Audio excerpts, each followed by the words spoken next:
Բարև ձեզ սիրելի հայրենակիցներ, այսօր չորեքշաբթի է եւ իմ հետևորդները արդեն գիտեն սա ինչ օր է, ինչ հրաշալի օր է։ Ես շատ հետաքրքիր բաներ ձեզ պիտի պատմեմ այսօր։ Նախ սկսեմ նրանից, որ երեք մենք շատ հետաքրքիր ելույթ ունեցանք,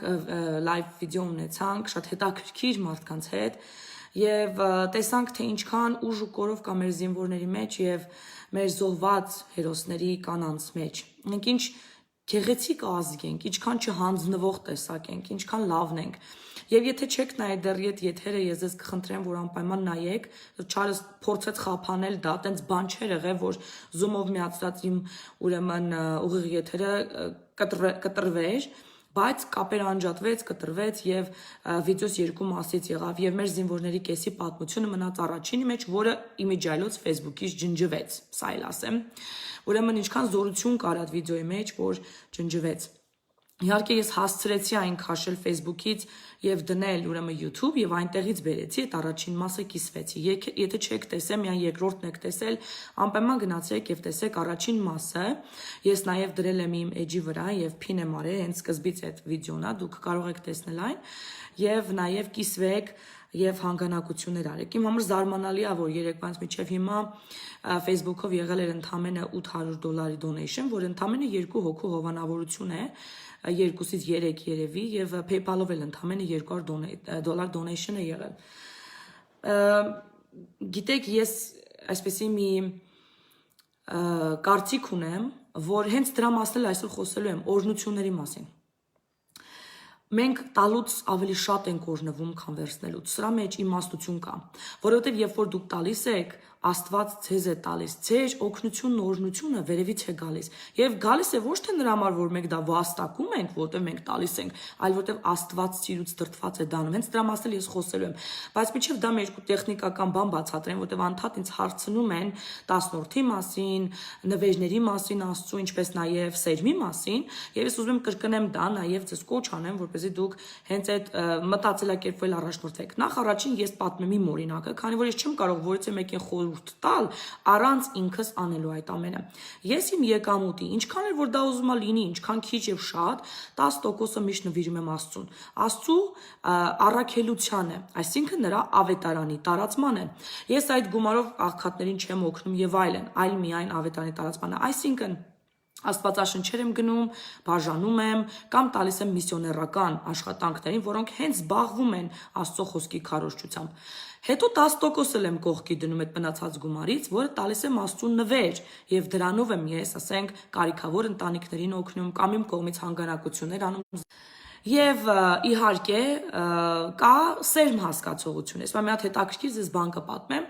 Սերմ նշանակում է, երբ որ դու ինչ-որ բան տնկում ես եւ նա աճում է, Աստված է այն ջրում, որ նա աճի։ Այսպեսի հասկացողություն կա։ Եվ դա կարող է լինել ընդամենը $1, կարող է լինել $10, կարող է լինել $1000, ինչքան որ դուք առաջնորդվում եք այդ նպատակից ելնելով։ Ուրեմն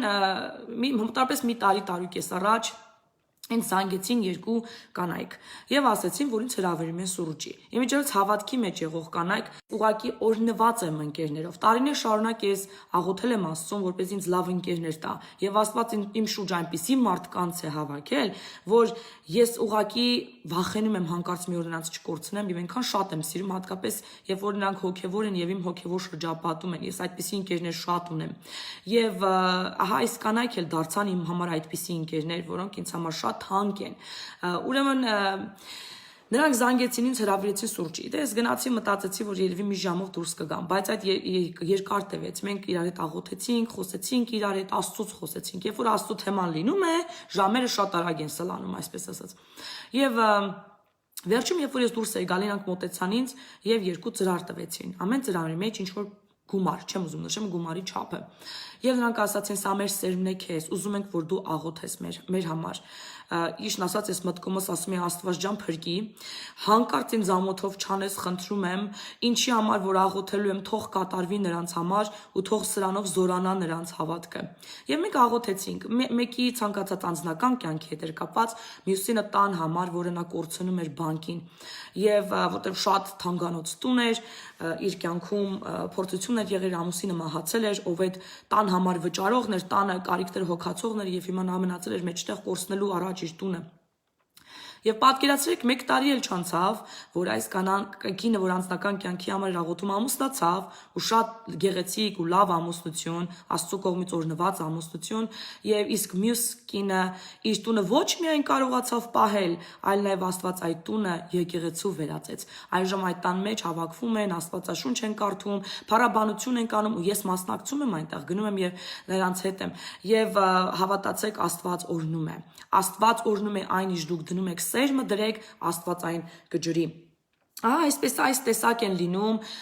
Աստծո նվերները, 10-րդը, որը պարտավորությունն է, որ մենք պիտի տանք Աստծո, դա Աստծո բաժինն է, մենք իրավունք չունենք այն գողանանք, 10%-ը այդ նվերն է, եւ որ դուք մեկի տուն եք գնում, մի հատ բամբանյորկա եք, չէ՞ վերցնում, կամ մի հատ թխվածք, նույնը եւ դուք, երբ որ եկեղեցի եք գնում, կամ եկեղեցի կարող է այնտեղ, որտեղ դուք հավաքվում եք, փառաբանում եք Աստծուն եւ այլն, դուք նվեր եք տանում, կամ երբ որ դուք կարիքավորի տուն եք գնում, դուք Աստծուն եք ձեր հետ տանում, դա նույնպես Աստծո համար նվեր է, որ դուք անում եք։ Հիմա մեր զինվորներին ետ դառնանք։ Երբ որ դուք այս անում եք զինվորների ընտանիքների համար, ուրեմն վիրավոր զինվորների համար դուք Աստծուն նվեր եք տալիս։ Եվ տալիս եք ոչ թե որտեղ դրա տեղ ինչ որ բան եք սպասում կամ ակնկալում, այլ որովհետև դուք նրան սիրում եք։ Եվ երբ որ դուք իսկապես քրիստոնյա եք, եւ ձեր մեջ այդ փոփոխությունը, այդ տրանսֆորմացիան կատարվել է, վերափոխումը, դուք իսկապես սիրուց դրդված եք այդ ամենը անելու։ Օրինակ ես այսօր, երբ որ տեսա, որ հանգանակությունը քիչ են եղել 3, ամբողջ գիշեր չքնեցի։ Ինչպես կարելի է, ինչպես կարելի է դա թույլ տալ։ Առավոտյան ես զանգեցի իմ 3 հաճախորդներին, որոնց հետ արքովաճառքի գործարքները վերջացել են կամ 2 շաբաթ առաջ, կամ նոր պիտի վերջանան։ Եվ ես նրանցից յուրաքանչյուրին այսպես մոտեցա, ասացի, գիտեք, ես ամեն անգամ, երբ որ ես իրանց ներկայացնում եմ որպես realtor, ես նրանց նվեր եմ անում օրնելու նպատակով, եւ կուզենամ այդ գումարը, որ ձեր համար պիտի տայի, ձեր թույլտվությամբ, ձեր անունից հանգանակություն կատարեմ մեր զինվորների ֆոնդին։ Եվ 3-ն էլ տվեցին իրենց համաձայնությունը եւ բնականաբար այդպես է պիտի լիներ, ավելին ինձ վրա բարկացան եւ ասացին այդ ինչ հարցնելու բան է, բա ամոթ չի որ դու մեզ հարցնում ես էդի։ Եվ ես ահա հենց նոր առավոտյան $450 նրանց անունից, անուններն էլ պիտի տամ Առնակ Ասատրյանի, Արմեն Սողոմոնյանի եւ Սպարտակ Սողոմոնյանից հանգանակություն կատարեցի ուրեմն զինվորների մեր ֆոնդին եւ 1 զինվոր կամ 2 նույնպես ուրեմն կգնան դասընթացների այս գումարով։ Դուք էլ կարող եք այսպես մտածեք որտեղ կարող եք դուք օրնվեք եւ օրնեք, որտեղից դուք կարող եք ուրեմն $20, թեկուզ ամսական $20, մենք նաեւ այդ PayPal-ի մեջ էլ Facebook-ի մեջ էլ կա դա monthly, այսինքն ամսական $20, ամսական $50, ամսական $100, ինչքան որ ցանկանաք կարող եք հանգանակություն արել ֆոնդին եւ օրնեք այս մարդկանց, որոնց մեջ այդքան կյանքի ապրելու ուժ կա եւ նրանք ձգտում են, որպեսզի ուրեմն ապրեն, հասկանում եք, թեև ասենք նրանցից շատերը 3 չերևաց վիդեոյի մեջ, բայց նրանք բոլորը վիրավորվածներ էին, նրանց մեկի ոտը չի աշխատում, ինչպես տեսակ ասում, իրան զգացած է ծնգից ներքև, նրանցից 2-3-ը մատներ չունեին եւ այլն։ Այս ամենը չերևաց վիդեո, որտեղ նրանք չուզեցան ձեզ տխրեցնեն, չուզեցան խոսեն այն դժվարությունների մասին, այն խնդիրների մասին, որոնք ինձ անցել են եւ առավել եւս չուզեցան խոսեն իրենց ներքին այն վերքերի մասին, որ չերևաց, այն հոգեբանական դուք հասկանում եք, երբ որ Գրիգորը պատմում էր եւ նա ժպտում էր, ասելով որ իր ընկերներին թաղեց, հետո իր եղբորը դուք չխապնվեք այդ ժպիտներին, նրանք դա շոկային ժպիտներ են, դրանք այն ժպիտներն են, որոնք իրանք փորձում են ծածկել իրանց ներքի ցավը։ Իսկ մենք կարող ենք մեղմացնել այդ ցավը, եթե օգնենք նրանց շարունակենք ապրել, եւ մենք պարտավոր ենք նրանց դա անենք, ոչ թե որովհետեւ մենք լավն ենք, այլ որովհետեւ Աստված է լավը, որովհետեւ նույն վերաբերմունքով էլ Աստված է մեզ առաջնորդում։ Եվ դրա համար ես այսօր ուզում եմ ամբողջ եթերը նվիրեմ օրհնություններին, որպեսզի դուք հասկանաք ինչպես է մեխանիզմը ընդհանրապես աշխատում եւ մենք ինչ էլ որ անենք, չանենք մեր փառասիրության համար, մեր անունի համար, այլ անենք Աստծո սիրուց դրդված, որովհետեւ նա էլ մեզ է անշահախնդիր ձևով սիրում։ Ուրեմն օրհնությունները մեծ տվեսը գրել եմ, նոր գրում եմ, երևի 3 ժամ աշխատել եմ սրա վրա, որ չմոռանամ, ոչ մի բան բաց չթողեմ։ Օրհնությունները մեզ տրվում են, որովհետև Աստված անսահման սիրում է մեզ։ Ոչ թե որտեղ մենք լավն ենք, ոչ թե որտեղ մենք ինչ-որ բան ենք անում ու ակնկալում ենք, որ Աստված էլ մեզ պիտի անի։ Աստծո բիզնես գործարքների մեջ չես կարող մտնել։ Դու Աստված տալիս է, որտեղ ինքը սիրում է, որտեղ դա նրա էությունն է, դա նրա անսահման սիրող էությունն է, որով առաջնորդված նա մեզ այդ օրհնությունները տալիս է։ Մենք օրինակ եկեք անկեղծ լինենք եւ չխաբենք ոչ մեզ, ոչ էլ մյուսներին։ Մենք շատ ժամանակ բարկանում ենք, շատ ժամանակ քննադատում ենք, հայհոյում ենք, անհամբեր ենք, հա, չենք համբերություն չի հերիքում, ասենք հերթի մեջ կարա լինի եւ այլն։ Շատ տարբեր իրավիճակներում մենք տեսնում ենք մեզ, որ այս բաները անում ենք։ Եվ բայց մենք կարծում ենք, որ մենք լավ քրիստոնյա ենք։ Իրականում մենք դա անում ենք, որովհետև մենք եսասեր ենք, եսասիրությունից դրդված ենք մենք այդ ամեն ամեն։ Չի պիտի ես սпасեմ անհամբեր ենք, չէ՞, այս մարդը ընկել է, որոշել է, որ պետք է ամեն կոպեկը մանրուքը լրիվ կոպեկներով տա, ինչի պիտի ինքը ինձանից իմ ժամանակը խլի։ Սա եսակենտրոնություն է, սիրելիներս։ Եվ գիտեք ինչ, որովհետև մահը ամեն մեղքը մեր սրտի մեջ է, մենք մեղքի մեջ ենք, մենք մեղավոր աշխարհում ենք, այստեղ նույնիսկ երկիրը մեղքի մեջ է, դրա համար փուշ ու տատաս կա աճացնում, ամեն ինչ այսօր եւ կենթանական աշխարհի մեջ մտավ մեղքը Ադամի մեղքով, մենք բոլորս մտանք այդ մեղքի մեջ եւ Հիսուս Քրիստոսի գալով այդ մեղքը կոտրվեց, սակայն նա ներկա է մեր առօրյայում, ներկա է այն աշխարհում, որտեղ մենք ապրում ենք, ներկա մեր մեջ, ամեն ինչի մեջ այն ներկա է։ Եվ երբ որ մենք ինչ-որ մի բան անում ենք, եթե մենք չենք կարողանում հորիզոնական սիրել, մեր մերձավորին սիրել, այնպես ինչպես Աստված է մեզ սիրում, ապա ինչպես կարող ենք ուղղահայաց սիրել, որտեղ ուղղահայաց սերը շատ ավելի դժվար է։ Ուրեմն 1 Հովհաննես 4:20-ի մեջ ասում է, եկեք կարդանք այդ պահը։ Իրոպե, սա Պողոսն ուրա Հովհաննեսը։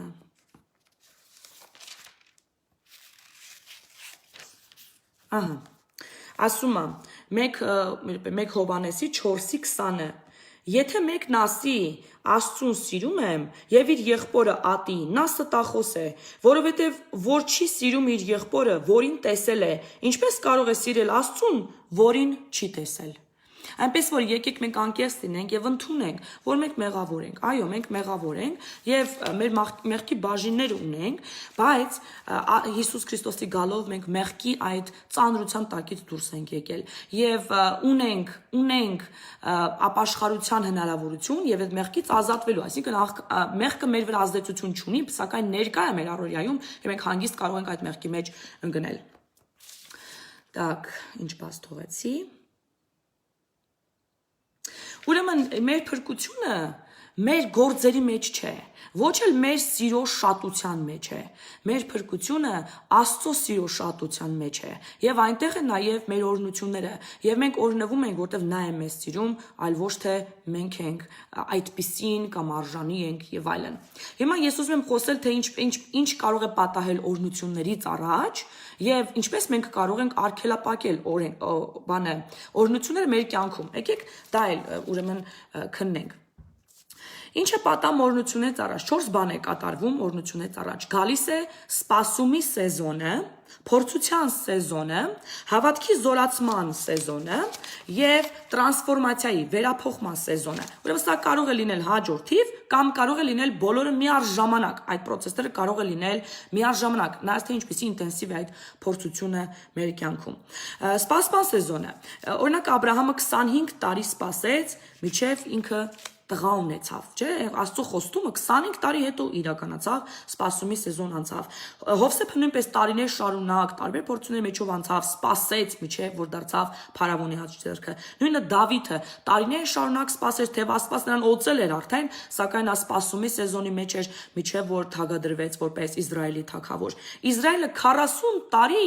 անապատում սպասեց, մինչև որ նրան երկիրը տրվեց։ Այսինքն օրհնություններից առաջ, հատկապես երբ որ շատ մեծ են լինում, գալիս են ուրեմն այս սեզոնը, սպասումի սեզոնը, եւ գալիս է փորձության սեզոնը։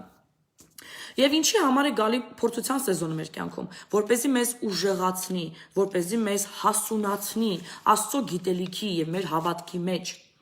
Ուրեմն այստեղ ես գրել եմ ինչպես տարբերել փորձությունը գայթակղությունից, որտեղ սրանք երկուսն էլ մեր կյանքում լինում են։ Գայթակղությունները մեզ մեղքի մեջ են գցում։ Եվ Հակոբոս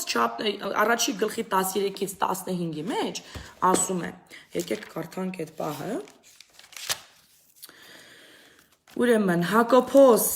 առաջինի 13-ից 15-ը, Աստված չարից չի փորձվում, Ինքը ոչ մեկին չի փորձում, իսկ չար բաներով, գայթակղություններով մեզ չի փորձում։ Այդ գայթակղությունները, որ մեզ մեղքի մեջ են տանում, հաստատ Աստծուց չեն ասում։ Յուրաքանչյուրը փորձվում է ըստ իր ցանկության, հրապուրվելով եւ խաբվելով, այսինքն գայթակղության մեջ ընկնելով։ Իսկ ինչ է անում փորձությունը, Աստծո կողմից թույլ տված փորձությունները մեր կյանքում։ Ուրից, վայ, մեռավ զանգելով 5 անգամ։ Միտքս թելնել կտրեց։ Նայեք չարը ոնց հա գործում։ Հիմա ես այդ բլոկ կանեմ այդ մարդուն, ճիշտ կանեմ, դրա համար ես եթերից հետո ես այդ մարդուն բլոկ կանեմ պարզապես։ Արձեսի իսկապես ապացույց, որ մենք ինչքան անհամբեր ենք մեր մերձավորի նկատմամբ։ Տեսնում եք, մի անգամից ես մտածում եմ, իմ մտքից թելը կտրեց, չեմ անի։ Կզանգեմ, կիմանամ ինչ է կատարվում։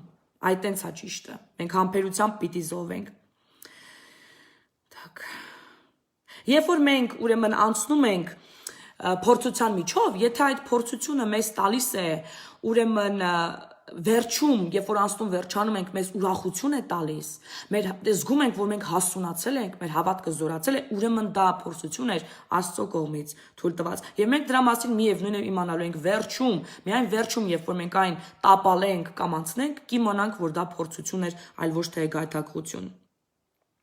Եվ Աստված ուրեմն հարցումներով է փորձում։ Շատ ժամանակ մեզ ստիպում է, որ մենք ինքներս մեզ հարց տանք։ Ինչ որ մի բանի մեջով անցնելուց սկսում են մեզ հարցեր առաջանալ։ Օրինակ, այդպիսի մի փորձություն եղավ, երբ որ Հիսուսը Ֆիլիպոսին հարցրեց, ասեց. «Ինչպես պիտի կերակրենք այս 5000 մարդուն»։ Կարծում եք Հիսուսը չգիտեր, որ ինքը հրաշք է անելու, եւ այդ հրաշքով այդ մարդկանց կերակրել ընդամենը 3 հացով եւ 2 ձկով։ Չէ, կամ 5 հացով, չեմ հիշում թիվը։ Հարցը այստեղ Ֆիլիպոսին էր փորձությունը, թե Ֆիլիպոսը ինչ է կարծում, թե այս հարցի լուծումը ինչում է։ Այսինքն Աստված մեզ շատ հարցերում կարող է այդ հարցը տալ, եւ դա այդ փորձության միջոցով կարող է քեզ գալ այդ հարցը, թե ինչպես է դա, ինչն է սրա լուծումը, արդյոք դու ունես նախադեպը այս փորձության, որտեվ հիշում եք Հիսուսը միջև դա արդեն արել էր այդ հրաշքը, եւ նա արդեն հրաշքով կերակրել էր 7000 մարդու, եւ Ֆիլիպոսը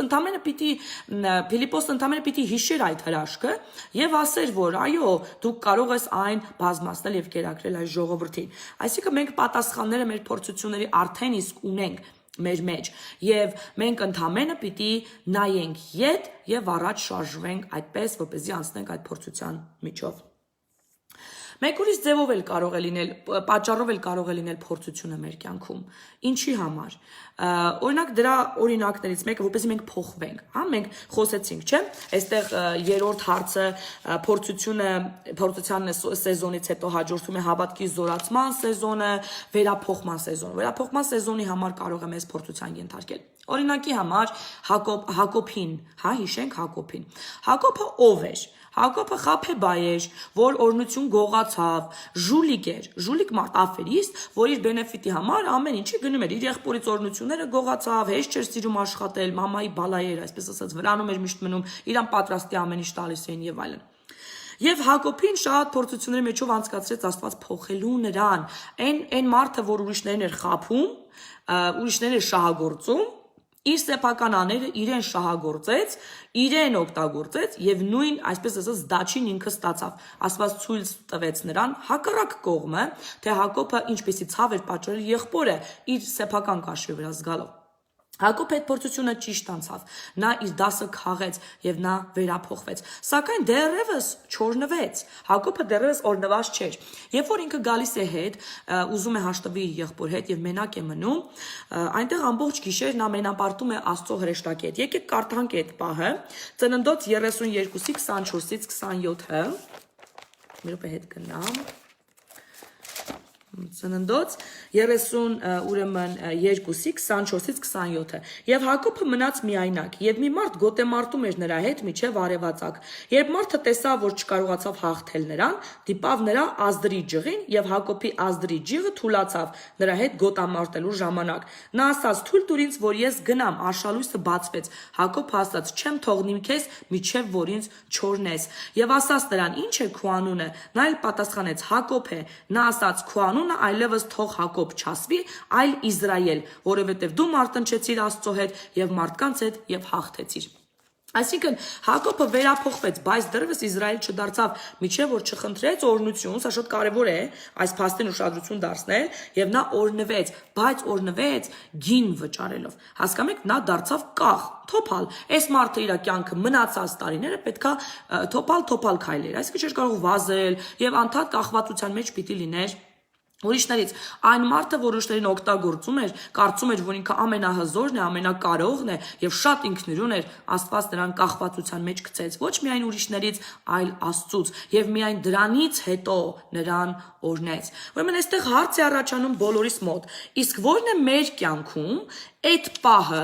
որտեղ Աստված մեզ կաղ է թողել, որ մենք իրանից կախվածության մեջ մնանք։ Սա շատ խորը հարց է եւ մեզից յուրաքանչյուրը ամեն անգամ պիտի շատ խորությամբ մտածես հարցի շուրջ։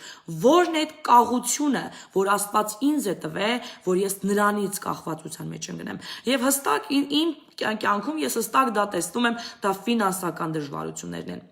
Երբ որ ես ունեցա ամենաառատությունը, ամեն տեսակ օրհնություններ, ես ամեն ինչ ասում էի, դա ես եմ։ Ես նույնիսկ ինձանից 25 տարի ավելի շատ փորձ ունեցող մարդկանց սովորեցնում եմ բիզնես անել, որտեղ ես այդքան հաջողակ էի։ Եվ ես միշտ ասում էի, ես այսպես եմ անում, ես այնպես եմ անում։ Եվ ես մտածում եմ, որ ես ինքնուրույն, կայացած, հասունացած, եւ Աստված ինձ ուղղակի ցույց տվեց, որ դա ինքն է, այլ ոչ թե ես, որտեղ նույն մարկետը, նույն իրավիճակը, իսկ ես արդեն չէի կարողանում։ Եվ նա ինձ ասեց, օրհնություններն ինձնից են, հասունությունը ինձնից է, իմաստությունը ինձնից է, նույնիսկ այն ինչ որ դու ունես, այն հմտությունները, այն ամենը, այն իրավիճակ, այն երկիր, այն ռեսուրսները, որ դու ունես, այդ բոլորը ինձնից է, եւ դու պիտի միշտ հիշես, որ դու ինձանից ես կախվածության մեջ, որտեղ դու կարող ես ունենալ այս ամենը, բայց չունես օրհնություն դրա մեջ։ Մարդկա չէ, որ ասում է այսքան աշխատում եմ, բարաքյատ չկա, ոնց աշխատում տես ծախսվում է, որտեղ ռեսուրսների շատության մեջ չի մեր օրհնությունը, այլ օրհնությունը ինքնից կարա քչության մեջ էլ լինի։ Եվ Աստված ինձ այդ դասը շատ հստակ սովորեցրեց, որ քչության մեջ է Աստծո օրհնությունը, երբ որ դու Աստծուց կախվածության մեջ ես անցկացնում քո կյանքը, չմտածելով, չանհանգստանալով, վայ ինձ կգողանան, սա անհանգստանաս եւ այլն եւ այլն։ Ես ավելի խաղաղախղճով եմ ապրում, ավելի հանգիստ եմ ապրում եւ իմ ամսական վարձը ամսական իմ բոլոր բիլերը վաստակող մարդ եմ։ Ինձ հարստություն պետք չի եւ ես նաեւ վերափոխվեցի այս ընթացքում իմ ամբողջ արժե համակարգը եւ ինձ հիմա հարստություն պետք չի։ Ես հարուստ եմ իմ ընկերներով, ես հարուստ եմ Աստծով առաջին հերթին, ես հարուստ եմ իմ ընտանիքով, իմ հարազատ մարդկանցով եւ այն բոլոր հետևորդներով, որ գալիս են ինձ հետ եւ կիսում են իմ հետ այն բոլոր տեսակետները, որ ես ունեմ։ Սա իմ հարստությունը եւ սա այն հարստությունն է, որից ոչ մեկ չի կարող վերցնել, որտեղ այն պաշտպանված է Աստծո մոտ եւ Աստծո ձեռքերի մեջ է այս իմ հարստությունը հանձնված, այսինքն դուք նաեւ նույնպես հանձնված եք Աստծո ձեռքերի մեջ, որովհետեւ դուք իմ հարստությունն եք, ես խոստովանում եմ, որ ես դեռ բոլորի համար, բոլոր իմ հետևորդների համար միշտ աղոթում եմ։ Եվ օքեյ, հիմա անցնենք թե ինչ է գալիս փորձությունից հետո։ Մենք տեսնեմ այստեղ բան չեմ մոռացել։ Չէ։ Հիմա անցնենք ուրեմն ինչ է գալիս հավատքի զորության սեզոնը։ Հակոբոս 1-ի Հակոբոսը շատ լավ գիրք է, իմ բոլոր խոսքերը որ մեջ բերում եմ, համարը բոլորը Հակոբոսից են։ Կարդացեք այդ գիրքը, շատ կարճ է, իմիջիայլոց ընդամենը 15 րոպե կկարդաք, բայց շատ բան կսովորեք, բայց մենակ մի կարդացեք, ուշադիր կարդացեք։ Ամեն խոսքին ուշադրություն վերլուծելով, ձեզ հարցեր տալով կարդացեք, որ Աստված հնարավորություն ունենա ձեզ հետ խոսելու։ Տվեք նաև Աստծուն ձեր ժամանակի 10-րդը։ Աստված ունեք, արթուն եք 12 ժամ, մի ժամ 20 րոպե Աստծո հետ անցկացրեք, Աստվածաշունչ կարդացեք, աղոթ կարեք, երգեր լսեք, փառաբանեք, գոհացեք, հիշեք ամեն ինչ, ինչի համար դու գոհանում եք, Աստծո հետ անցկացրեք եւ տեսեք ոնց եք օրհնվելու, տեսեք ինչպիսի բաներ են ձեր կյանքում փոխվել, դուք հələ արեք էդի ու սիստեմատիկ արեք, ոչ թե մի օր երկու օր հետո թողեք, այլ սիստեմատիկ արեք ու տեսեք ոնց եք վերափոխվելու, առաջին հերթին ներքուստ, հետո արտաքինով ոնց է դա արտացոլվելու ձեր կյանքում։ Հավատացեք, ես կյանքից փորձից եմ ասում, ինչ որ ասում եմ, ես այդպես խասյատ ունեմ, միջև մեջով չեմ ասում, չեմ սովորում։ Եվ դրա համար էլ Աստված եւ շատ բաներ իմ կյանքում դրել է, ասենց արագացված տեմպերով փորձություններ, այնց բաների մեջով եմ անցել, օրինակ ակուլաների հետ, ասենք, ջրում լինելը, կարող ասենք մի 500,000 հոգուց մեկի հետ պատահի, ու իմ հետ պատահել է, էլի տենց բան, որովհետեւ Աստված արագացված տեմպերով ինձ սովորացնում այդ դասերը, որ ես էլ կարողանամ ձեզ սովորացնեմ։ Իդեպ միշտ ասել եմ, չէ՞, փոքր ժամանակ, երբ որ papas ինձ կոնֆետներ էր տալի մեր 3 երեխեքին, ես իմս չէի ուտում, միշտ իմ քուրերս իրանց ուտում էին, հետո երբ որ չունեին կոնֆետներ, ես իմ կոնֆետը բաժանում էի մի քանի մասի եւ նրանց տալիս էի։ Եվ Աստված տեսավ այդ իմ սրտի դիրքը, ասեց, Իրան, որ տամ, այս սրան, իմ էս ուրեմն զավակին, ինքը տանելու է կիսվի այս կոնֆետները։ Ու ինձ այնքան կոնֆետներ ա տալի, որ ես ձեզ հետ գամ, այսենց կիսվեմ այդ կոնֆետները։ Հիմա որ դուք ին վերստում եք, սա կոնֆետներն են Աստծո, որ ձեզ տալիս է ձեր կյանքում, քաղցրացնելով ձեր կյանքը։ Այս Աստծո խոսքը Իդեպ ասեմ, որ նաև այդ գրքերի հարցում եմ ես տենց, էլի, ես որ գրքերը կարդում եմ, չեմ կարա իմ մեջ պահեմ։ Ես այդ գիրքը անպայման պետք է վիդեոների վերածեմ, բերեմ ու սաղ ասեմ։ Օրինակ հիմա մենք ես ու իմ թիմս, իմիջիայլոց ես կիսվում եմ նաև թիմիս հետ, հա, մենք գրքեր ենք ուսումնասիրում, այդ կոնֆետները միասին վայելում ենք, այսպես ասած։ Եվ օրինակ ես մի հատ գիրք եմ կարդում, որ կոչվում է Սուրբ Հոգի։ Մի րոպե ես գտնեմ, ուրեմն Այս գիրքը հայերեն տարբերակով կա։ Իմ թիմի անդամներից մեկը սա կոչվում է Սուրբ Հոգի Ջան Բիվերն է գրել։ Հայկական գրախանութում տեսեք, սա կոնֆետ է, շատ քաղցր, շատ լավ, անպայման կարդացեք։ Եվ նաև եթե անգլերեն եք կարդում, այս գիրքն եմ ես հիմա ուսումնասիրում, որ կոչվում է 40 օր Սուրբ Հոգու հետ, որ իր առաջնորդությունը տեսնես քո կյանքում, սա վերցրեք, կարդացեք եւ շատ կօրհնվեք։ Բայց եթե չեք կարում այս կոնֆետները դուք վերցնեք, կարդաք, մի մտածեք։ Ես անպայման այս կոնֆետները ձեզ կբերեմ վիդեոների միջոցով եւ ձեզ հետ կկիսվեմ։ Եվ դրա համար Ինչ որ հիմա ես ասում եմ, իմացեք, սրանք կամ հայտնություններ են իմ կյանքում, կամ իմ անձնական փորձն է, կամ էլ այդ կոնֆետներն են, որ ես այդ գրքերից վերցրել եմ ու ձեզ հետ կիսվում եմ։ Լավ, ուր հասանք, ուրեմն հավատքի զորացման սեզոնը, եւ կարդում ենք Հակոբոսի 1:2-ից 4-ի մեջ, որ ասում է. լիարժեք ուրախություն համարեք, եղբայրներ, երբ տարատեսակ փորձությունների մեջ ընկնեք, իմանալով, որ ձեր հավատի փորձությունը համբերություն է առաջացնում։ Իսկ մենք համբերություն պիտի ունենանք հատկապես, երբ որ ուզում ենք Աստծո թագավորության մեջ մտնենք, տեսնում եք, ես ոնց ջղայնացա, չէ՞, որ ինձ անդադ զանգում են, սա անհամբերություն է։ Եվ մենք բոլորս կարող ենք ընկնել այդ փորձությունների մեջ, բոլորը, անկախ նրանից թե հավատքի հասունացման ինչպիսի իրավիճակում են գտնվում, եւ նա պիտի ուղակի իմանաք ձևերը այնտեղից դուրս գալու եւ ճիշտ վարվելու, որպեսզի ժպիտ պարգևեք Աստծուն, Սուրբ Հոգուն չտրտմեցնեք, այլ ճիշտ վարվելով հակառակը ուրախություն նրանց պատճառեք։ Եվ այդ ուրախություն պատճառող բաներից մեկը դա հենց համբերությունն է, որ մենք ունենք։ Օրինակ ես միշտ ասում եմ, իմ երեխեքին էլ եմ սովորացնում, բացատրում եմ իրանց, որ կյանքի փորձություններից մի նեղվեք, հակառակը ուշադիր նայեք, դուք ինչ պիտի սովորեք դրանից։ Փնտրեք Աստծուն ձեր ամեն օրվա մեջ, ոչ թե ինչ որ մեծ հրաշքների մեջ, այլ ամեն օրվա մեջ փնտրեք Աստծուն, որտեղ Աստծո ներկայությունը ձեր առօրյա կյանքում է, ամեն քայլափոխին։ Եվ դրա համար Աստվածաշունչը ասում է Աստծուն փնտրեք որպես գանձ, նույնիսկ ձեր փորձությունների մեջ փնտրեք։ Ես այսօր մտածում եմ, ասում Աստված իմ Եթե ես սա ասեմ, միգուցե մարդիկ չհասկանան ես ինչ եմ ասում, որ փորձությունների մեջ ուրեմն փնտրեք Աստծուն։ Ինչպես բացատրեմ, որ իրանք ճիշտ հասկանան, ու պատկերացրեք, Աստված այնքան հետաքրքիր հումորի զգացում ունի, մեկ-մեկի հետ այնպես բաներ ասում, ես սկսում եմ բարձր ծիծաղել, ու ինքը ինձ ասում է Մարիո, մտածում եմ Մարիո, լավ, Մարիոն ինչ կապ ուներ իմ հարցի հետ։ Եվ հետո որ հասկացա, սկսեցի ծիծաղել։ Ես մտածում եմ Մարիո ինչ որ մեկին եմ ճանաչում, որ իր կյանքից մի հատ բան պիտի պատմեմ ձեզ, որ հասկանաք։ Պարզվեց Մարիո խաղի մասին է խոսքը, երբ որ մի քիչ ավելի խորացա, սկսեցի հասկանալ, չկա պարզ է ամեն ինչ մեր կյանքում։ Մարիո գեյմը երբ ոնց է լինի, մի անգամ կյանքում գոնե խաղացած կլինեք։ Հիշում եք, որ Մարիոն վազում, ասեն չոր տեղ է վազում, դրակոնների հետ կռվելու է վազում եւ հաղթարում է դրակոններին, բայց ճանապարհին հիշում եք, չէ՞, սենց ոսկիներ են, չէ՞, օդի մեջ, սենց որ ինքը պետք է անպայման այդ ոսկիները վերցնի եւ հետո սենց քարեր կան, որ գլխով պիտի խփի, որ մեջից սունկը դուրս գա, ու ինքը գնա այդ սունկը ուտի, որ մեծանա, կամ ասենք ինչ որ զորություն հագնի, որ իրան ասենք դրակոն իր վրա ինչ որ չգիտեմ, ինչ էր գցում, կայծակ էր գցում, ինչ էր գցում, իրան չվնասի էդի։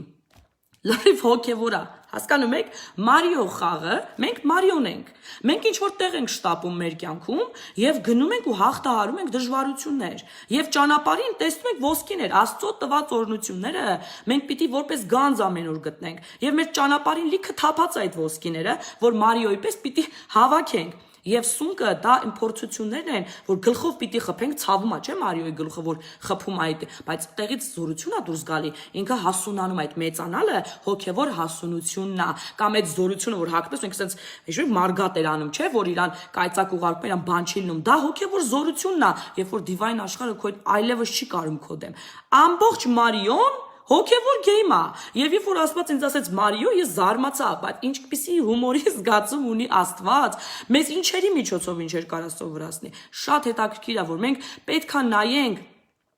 կյանքի փորձություններին, որպես գանձ, որպես խաղ, Մարիո խաղ, որ ես սրանից դուրս եմ գալու հասունացած, դուրս եմ գալու զորացած եւ ճանապարհին էլ իմիջայլոց հավաքելու եմ Աստծո ոսկիները, Աստծո օրհնությունները։ Պատկերացեք ինչքան հարստությամբ եմ ես գնալու հասնեմ այն հանգրմամին, երբ որ գրվելու է game over, այսինքն երբ որ մենք հանդիպում պիտի ունենանք, մեր խաղը ավարտված է, մենք հանդիպում պիտի ունենանք Աստծո հետ։ Ուրեմն հավատքի զորությունը մեր փորձությունների մեջ է, եւ փորձությունից չպետք է վախենանք, այլ հակառակը ավելի մոտենանք Աստծուն ու հարցնենք, ինչ անենք, այս հարցով ոնց անենք, ու ինքը կարող է ձեզ ասի Մարիո, կամ այնպիսի մի բան, որից դուք շատ հետաքրքիր դասեր կքաղեք։ Եվ 4-րդ քայլը դա վերափոխման սեզոնն է, որը Ֆիլիպացիների 3:7-11-ի մեջ կարող ենք գտնել, որպես գտնեմ Ֆիլիպացիները։ Ահա, Ֆիլիպացիների մեջ ասում է 3:7-11-ը, բայց այն ինձ ինչ օգուտ էր, Քրիստոսի համար վնաս համարեցի, եւ ամեն ինչն էլ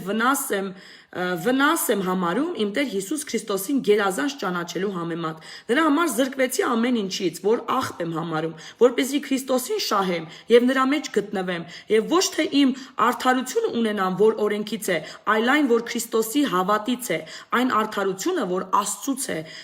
հավատով, որպեսզի ճանաչեմ նրան եւ նրա հարության զորությունը, մասնակից լինեմ նրա չարչարանքներին, կերպարանակից նրա մահվանը, որպեսզի մեռելներից հարություն առնելու հասնեմ։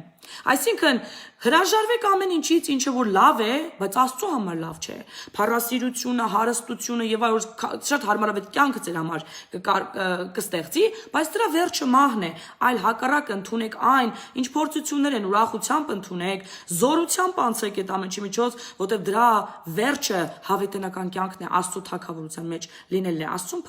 փնտրեք որպես գանձ ձեր ամեն օրվա մեջ եւ վերափոխվեք այս process-ի ընթացքում է լինում ձեր մեջի վերափոխումը եւ դուք արդեն սկսում եք մարդկանց օգնել ոչ թե ձեր փառասիրությունից, այլ որտեղ սիրում եք Աստծուն, նրա համար եք դա այդպես անում եւ դա արդեն ներքին մղում է լինում ձեր մոտ, այլ ոչ թե պարտավորություն։ Դրա համար տալուց էլ ուրախությամբ եք տալիս, այլ ոչ թե դժկամությամբ եւ դրա համար էլ սկսում եք փնտրել միջոցներ, որտեղից կարող եք դուք խնայել, որպեսզի մեկ այլ անձի օգնել, այլ ոչ թե անում եք, որ ինձից կտրեմ տամ այդ կարգախոսով, այլ տալիս եմ, որտեղ սիրում եմ Աստծուն։ Որտեւ այս մարդն էլ է Աստծո զավակ եւ հնարավոր իմ տվածը նրա կյանքում այնքան բան փոխի, որ նա Աստծո զավակը նորպես մտնի Աստծո թագավորություն, որովհետեւ սիրում եմ Աստծուն եւ արժանի է նա, որ բոլոր հոգիները փրկվեն նրա փառքի համար եւ նրա թագավորության մեջ են, որ նրա բոլոր զավակները արժանանան փրկությանը Աստծո հետ միավորման, որտեւ Աստված է դրան արժանի, ոչ թե մարդիկ, ոչ թե մեր ազգը, ոչ թե ես, ոչ թե իմ ընտանիքը, այլ Աստված է դրան արժանի, որ բոլորը նրան փառաբանեն եւ նրա հետ նրա փառքի համար ապրեն, նրա փառքը զորությունը պատմելու համար ապրեն։ Եվ շատ կարճ,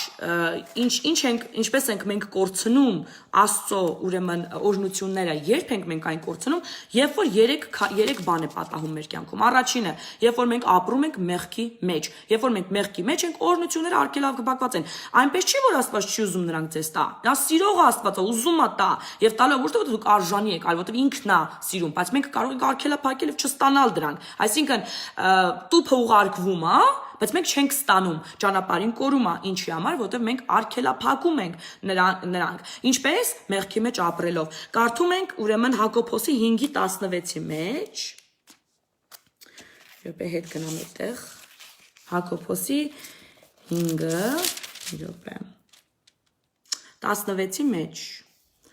Միմյանց խոստովանեցեք ձեր մեղքերը եւ միմյանց համար աղոթեցեք, որ բժշկվեք։ Արդարի աղոթքը շատ ավելի ուժեղ է ներգործում, այսինքն Աստված մեզ տալիս է նաեւ սրա ելքը։ Ինչպես մենք մեղքից դուրս գանք, խոստովանենք մեր մեղքերը, ապաշխարենք մեր մեղքերը եւ աղոթենք, որտեղ արդարների աղոթքը հրաշքներ է գործում։ Երկրորդ, երբ որ չենք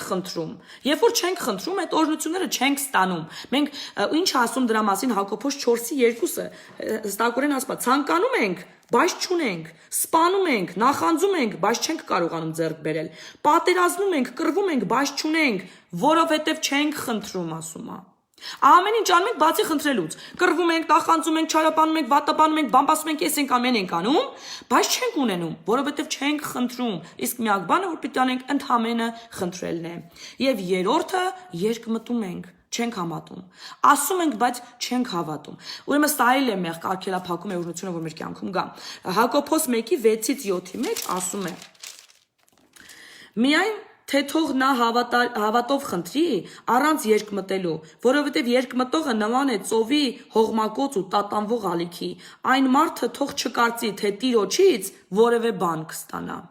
Երկմտողներին նույնպես չի տալիս, որտեղ Աստված տալիս է ըստ ամենքին ըստ իր հավատքի։ Ուրեմն մի թողեք, որ ձեր հավատքը երկմտի, դուք արեք ամբողջությամբ տալով, ամբողջությամբ հավատքով, արեք Աստծո սիրուց դրդված եւ Աստծո զորության հավատքով, դա ամենակարող է նա, նրա համար անկարելի ոչինչ չկա։ Եվ այդ պարագայում դուք հրաշքներ կտեսնեք ձեր կյանքում։ Եկեք մեր ազգի համար էլ հենց այդպես աղոթենք, առանց երկմտելու, առանց սարսափելու, ինչ էլ որ ուզում ա լինի պանիկայի չենթարկվելու, քանի որ մենք գիտենք ով է մեր Աստվածը եւ իր դռները մեր համար բացում, արդեն տեսնում ենք դա որ կատարվում է։